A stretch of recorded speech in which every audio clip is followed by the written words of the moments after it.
आप सभी को महाशिवरात्रि की बहुत बहुत बधाई। इस समय शिव जी की 3 टी-शर्ट्स हमारे आपड़ा मर्चेंडाइज स्टोर में उपलब्ध है। वहाँ से अवश्य क्रय करें। सब्सक्राइब अवश्य कर दें और सब्सक्राइब करने के साथ-साथ all religions are not the same Amazon पे अब किंडल और पेपरबैक दोनों में उपलब्ध है। वहाँ से आप डिस्काउंट पर ले सकते हैं। नमस्ते, मैं हूँ संजय दीक्षित और आप देख रहे हैं दी जयपुर डायलॉग्स।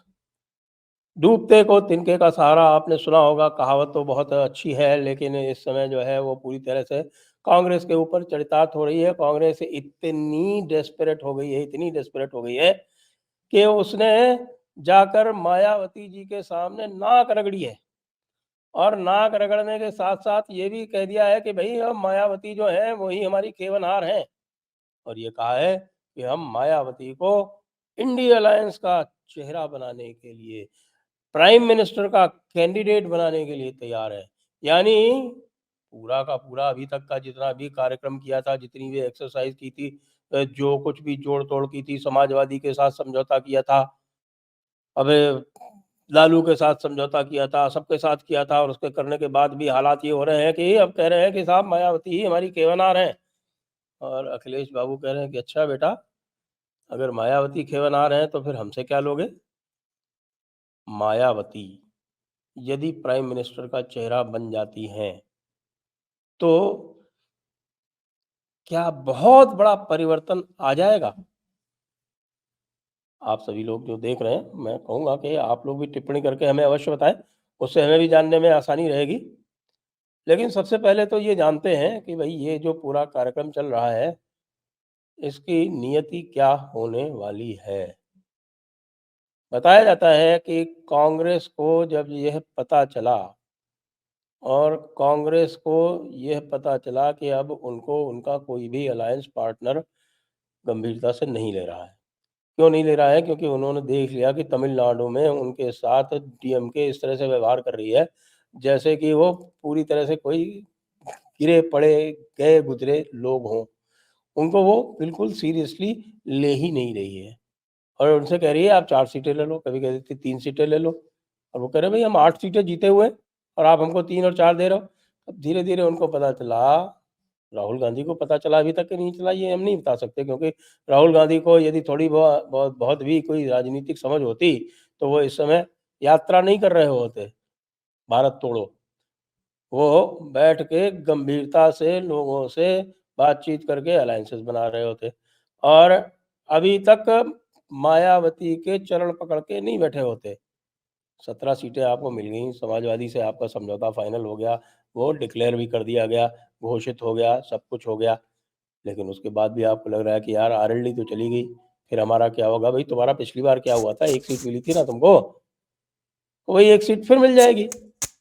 मायावती के पास पिछली बार लोकसभा चुनाव में बमुश्किल विधानसभा चुनाव में बमुश्किल 10% वोट बचा था और वो 10% भी धीरे-धीरे, धीरे-धीरे खिसकता जा रहा है। जिस प्रकार से मायावती के सांसद भागे हैं छोड़ के मायावती को, उससे स्पष्ट हो जाना चाहिए।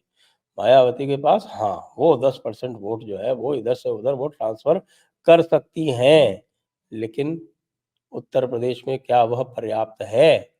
पिछली बार आपने देख लिया, समाजवादी के साथ गठबंधन हुआ, समाजवादी को इस बार 36% वोट मिल गया, मायावती 8% पे रह गईं और 2% जो है वो कांग्रेस के पास है, ये मिलके होता है 46%। अच्छा, इसमें और ख़ास बात ये है कि आपस में ट्रांसफ़र होता नहीं है। आपने जैसे ही मायावती को चेहरा घोषित किया प्राइम मिनिस्टर का, तो भई मुझे नहीं लगता कि समाजवादी उस में रह पाएगी। क्यों नहीं रह पाएगी? क्योंकि आपको ये जानकारी होनी चाहिए कि सामाजिक स्तर पर यादवों की और मायावती के वोट बैंक की जो अदावत है, जो गोली बंदूक वाली दुश्मनी हो रखी है, उसका क्या करेंगे? अच्छा फिर आपने मायावती को मान ली बना भी दिया चेहरा, तो बाकी स्थानों पर क्या होगा? मायावती का प्रभाव पॉकेट्स में है। राजस्थान में भी है, राजस्थान में एक पॉकेट है जहाँ मायावती का प्रभाव है और वहाँ पर उनके कहने से वोट मिलते हैं। मध्य प्रदेश की भी एक पॉकेट में प्रभाव है। उसके बाद, उसके बियॉन्ड खरगे साहब आपके दलित नेता थे, उनका क्या होगा? कि कर्नाटका के दलितों का क्या होगा? ये बहुत सारे प्रश्न हैं, अनुत्तरित हैं। तो ये एक नया शगुफ़ा आया है मार्केट में। तो मैंने सोचा ये नया शगुफ़ा जो मार्केट में आया है और इसके बारे में जो विचार हो रहा है, उसको आपके सामने रख दिया जाए। क्योंकि मायावती का जो काम करने का अंदाज़ है, वो कुछ अनोखा है। मायावती जिस संगठन में होती हैं, उसमें मायावती के अलावा और कोई नहीं होता। उसमें मायावती के सामने कोई बैठता भी नहीं है। संभवतः मैंने सुना है कि सोनिया गांधी जी एक बार जब मिलने गई थी उनसे, तब सोनिया गांधी को रिसीव तो नहीं किया था, लेकिन हाँ, अंदर जब वो गईं, तो उनको बैठने का स्थान अवश्य मिल गया था।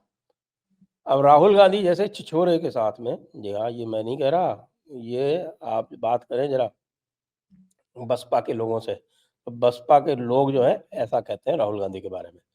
तो राहुल गांधी जैसे कल के लौंडे के साथ में मायावती क्या सलूक करेंगी? क्या राहुल गांधी की जो ईगो है, वो मायावती की ईगो को सह पाएगी? मुझे तो नहीं लगता सह पाएगी। क्योंकि जब 2 लड़कों का जब समझौता हुआ था, तब भी जो है वो राहुल गांधी बहुत पशोपेश में दिखे थे। और मैं ये भी कह सकता हूँ कि मायावती के साथ में किया हुआ कोई भी समझौता इस स्तर पर, यानी इतने लेट काम नहीं करने वाला है। वैसे आपको यदि याद हो तो 2019 में भी मायावती और समाजवादी का समझौता जो था, वो मायावती के पहले डिक्लेयर कर देने के बाद हुआ था, जब उन्होंने आरंभ में ये घोषणा कर दी थी कि वो अकेले ही चुनाव लड़ेंगी। लेकिन वह समझौता अभी 15 जनवरी के आसपास मुकम्मल हो गया था। 15 जनवरी के पास। अब हम 15 मार्च के आसपास पहुंच रहे हैं। 15 मार्च के आसपास में इस प्रकार का यदि समझौता मुकम्मल कर लिया कांग्रेस ने, तो कांग्रेस का वो हाल होगा कि ना इधर के रहे ना उधर के रहे। अब समाजवादियों का क्या होगा? समाजवादियों ने तो अपनी तो बहुत सारी तो सीटें ही घोषित कर दी। एक मार्केट में ये बात भी आई है कि साहब उत्तर प्रदेश में 25 सीटों पर समाजवादी लड़ेंगे और 17 पे कांग्रेस लड़ेगी और 38 पे बहन जी लड़ेंगी। अब ये बात मेरे गले से तो उतरती नहीं किसी भी तरह से कि समाजवादी पार्टी, जिसका 36% वोट शेयर है विधानसभा में, वो एक 8% वोट शेयर वाली पार्टी को अपने से अधिक लोकसभा की सीट दे देगी। वैसे भी सबको पता है और अखिलेश जी को भी पता है कि उनका स्टेक जो है, वो उत्तर प्रदेश में है और उत्तर प्रदेश में इस तरह का कोई भी संदेश वो नहीं दे सकते कि वो बहन जी से बिल्कुल आधे बिल्कुल आधे स्तर पर हैं, या वो इतने डेस्परेट हैं कि वो बहन जी के साथ ही लड़ेंगे। बहन जी के साथ लड़के उन्होंने देख लिया, उनको कोई वोट नहीं मिला बहन जी का। बहन जी के कहने के बावजूद नहीं मिला। उन्हीं 5 सीटों पर रह गए, जिनमें से 2 परिवार की सीटें थीं और 3 मुस्लिम सीटें थीं। यानी मुरादाबाद की, रामपुर की और संभल की, और उसके अलावा केवल मैनपुरी और आजमगढ़ हाथ में आए। तो समाजवादी वाले तो भाई अपनी डिंपल भाभी तक को नहीं जिता पाए थे कन्नौज में, और बदायूं की और फिरोजाबाद की जो सीटें थी, जो फैमिली वाले लड़े थे, वो भी हार गए थे। इसलिए मुझे तो ये मायावती वाला जो है, ये कम से कम में इंडी अलायंस का तो समझौता लग नहीं लग रहा। मुझे ये लग रहा है कि हाँ, कांग्रेस आखिरी मौके पर अपनी एक प्रकार से हताशा में ये काम अवश्य कर सकती है कि वो समाजवादी को छोड़ के और मायावती जी को पकड़ ले, और मायावती जो है वो ये कहे कि ठीक है, उन्होंने तुमको 17 दी थी, हम तुमको 16 देते हैं और बाकी हम लड़ेंगे, चलो आ जाओ। और सुना है कि ओवैसी भी साथ में शामिल होने जा रहे हैं। जी हाँ, मायावती और ओवैसी का भी समझौता हो रहा है, तो कांग्रेस जो है वो अब ओवैसी के साथ मिलकर लड़ेगी। और मायावती ने अगर ओवैसी के साथ समझौता कर लिया, तब ये तो आप समझ लीजिए कि उनका जो डेडिकेटेड 7-8% बचा है, उसके अलावा और कोई दलित भी उनको वोट नहीं देने वाला उत्तर प्रदेश में। तो इस फ्लॉड विचारधारा के बारे में मुझे तो सुनकर बड़ा आश्चर्य हो रहा है, लेकिन इस समय उत्तर प्रदेश में सब जगह यही बात चल रही है कि साहब ये तो गेम चेंजर होने वाला है, ये तो गेम चेंजर होने वाला है। मायावती और कांग्रेस और ये साथ में आ जाएँगे तब तो पूरा गेम चेंज हो जाएगा। भाई पिछली बार नहीं हुआ, पिछली बार भारतीय जनता पार्टी 50-25 से वोट से ऊपर चली गई। और समाजवादी और ये मिलके और कांग्रेस भी मिलके, क्योंकि कांग्रेस की भी जो 2 मेन सीटें थी जीतने वाली, उस पर इन्होंने दोनों ने ही अपने कैंडिडेट नहीं खड़े किए थे। और इतना होने के बाद भी कुछ नहीं हुआ, तो जो मिलेंगे उनका क्या होगा? तो पूरी तरह से देखें तो चर्चा तो वाक़ई जानदार है, चर्चा में दम भी है। जो सूत्र बता रहे हैं, वैसी बातचीतें भी कहीं-कहीं हुई हैं। लेकिन मुझे लग रहा है कि अगर ये करना था तो पहले कर लेते, अब बहुत देर हो गई है।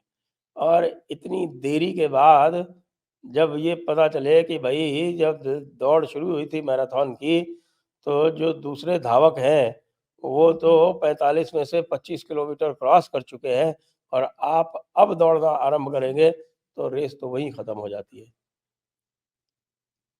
इसलिए ये एक नई खबर आई है मार्केट में, हमने आपके साथ शेयर की। आगे कैसे ये डेवलप होती है, वो हम लगातार आपको बताते रहेंगे।